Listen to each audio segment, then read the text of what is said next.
coming into the 2020 deer season, I knew there were going to be some challenges that I had to overcome. I had recently just moved to Iowa from Missouri, and I was going to have to find some farms to hunt.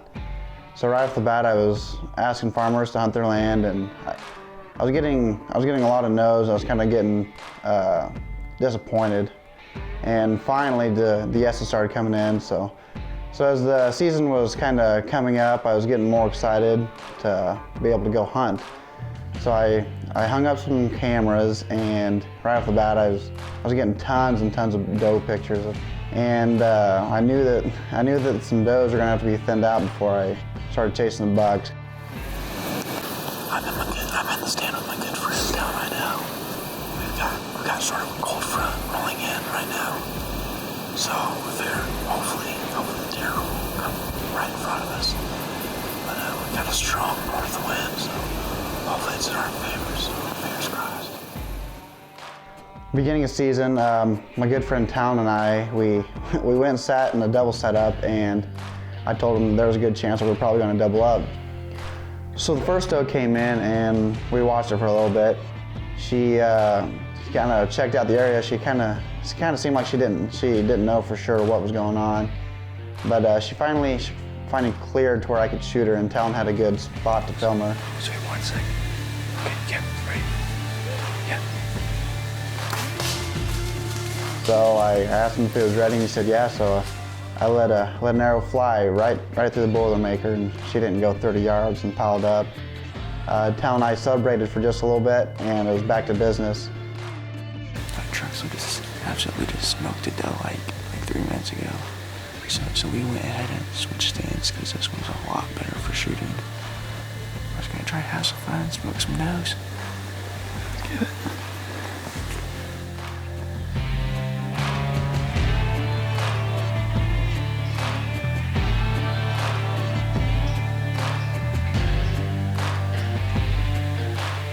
If you can't smoke her.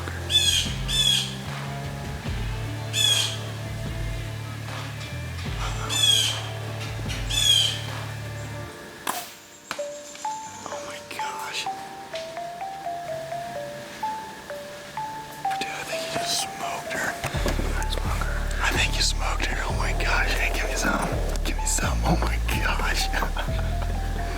And it's still early. I wasn't gonna shoot her until she stopped and then screamed at us. I'm like, okay, you guys to work.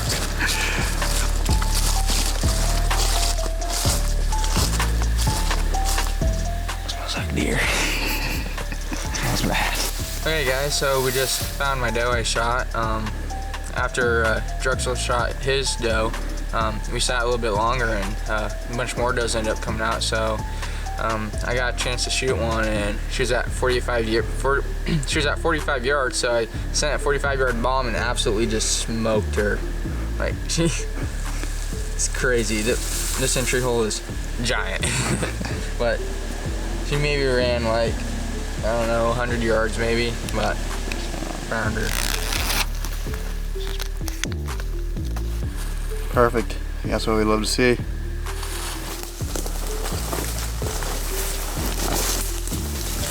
Right in front of us. Oh my gosh. So shortly after Town and I had recovered our does, we got a very exciting phone call from Garrett Green. We got the news that he had shot the biggest buck of his life with a bow, and we were all pumped. Dad, right here, don't move. Don't move. That big 9 is right over here on the far side of the fifth block.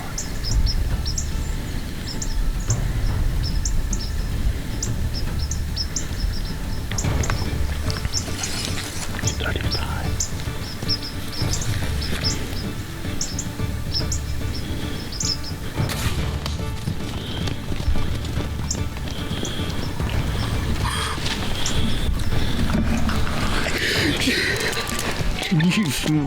Dude, I think that looked good, man. Dude, I think it did. There was a lot of blood coming out.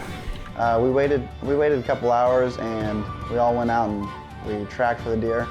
It didn't take long, and we had found the deer piled up. It was a pretty exciting moment for all of us to spend that together. But after that, it was back to the drawing boards, and the rest of us were on the hunt for a good buck. For a couple weeks, it was really warm. I decided to stay out of my spots and, give them a break. And as soon as a cold front would come through, I'd go in and hunt. And that's exactly what I did. And as soon as that cold front came through, it was like the third week of season. This October 25th, and I'm back in the same stand I've been hunting with Garrett Green. We had a really good cold front come through, which really got the deer on their feet.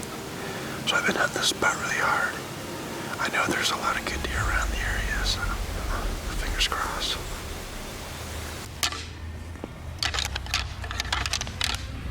I grabbed my rattling antlers, my grunt call, and I made some noise. And within 10 minutes, I look up and there's a buck coming in. Couldn't tell at first quite what it was, but as soon as it started closing the distance, I knew that it was a shooter. It was a really nice buck. It was a pretty buck. Grab your phone. Watch the camera.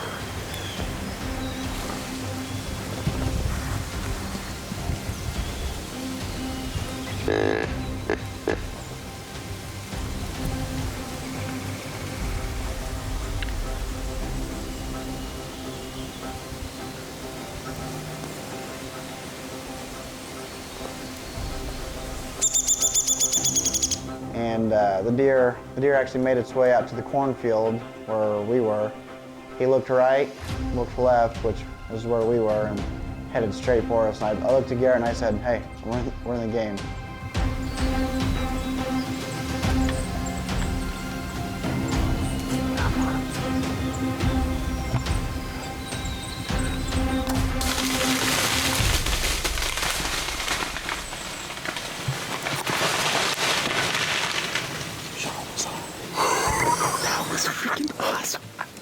Dude, he's got a lot of trash. Oh my gosh, dude.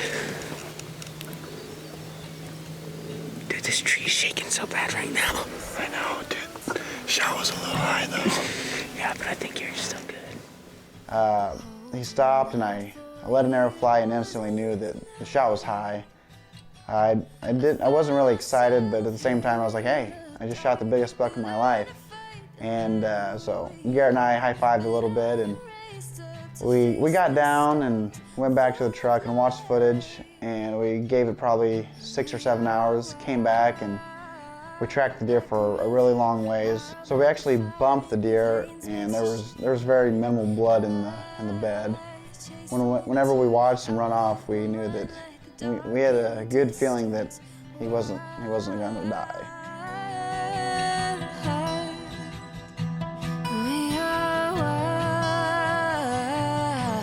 Despite being down in the dumps over the deer, I had one in particular farm that the landowner's wish was that I stayed out unless I was hunting, and I couldn't leave a stand in the farm. I had to hang the stand, hunt it, take it down as soon as I was done.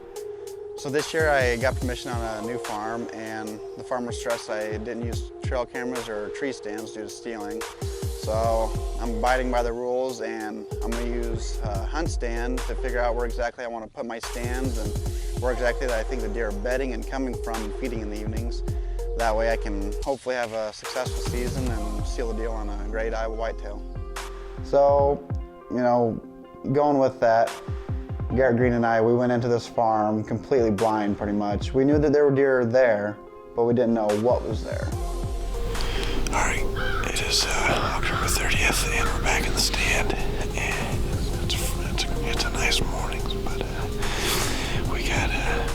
we're supposed to have a southwest wind, and ended up switching on us, but we had one spot to go to, so that's where we're at. And it was probably 7:30 in the morning, and I rattled, and probably 10 minutes later, Garrett says, "Hey, big 8 coming in right here."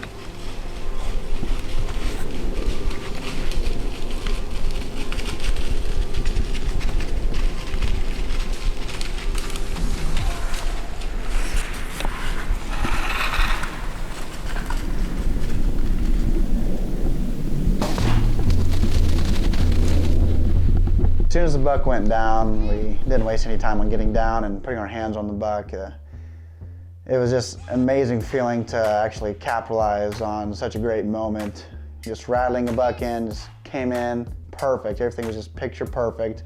We just got down out of the stand. We're gonna go check out where I shot him. Pretty sure it was a complete pass through, but we're not for sure. So we're gonna go check that out, and then we're gonna go walk over to the deer. We'll watch them fall. So we got a good idea where he's at. But we came in here, and I think we spooked a couple deer right from the get-go coming in from the road. But other than that, it was a quiet morning, and we decided that, you know, it was time to get some action going. So we grunted and rattled, and about 10-15 minutes later, this guy just comes running in, mouth open and everything. And I don't know how clear the footage is, but he came in just ready to fight, but got about 20 yards in front of us, picture perfect, stopped him, and just let him have a clean passer and everything. Watched them drop. Looking back, not being able to use tree stands or trail cameras, I thought to myself, what can I use to help me? And ultimately, I went right to hunt stand. Hunt stand helped me pick out the exact spot that I wanted, and that's what I did. That's exactly what helped me kill this deer.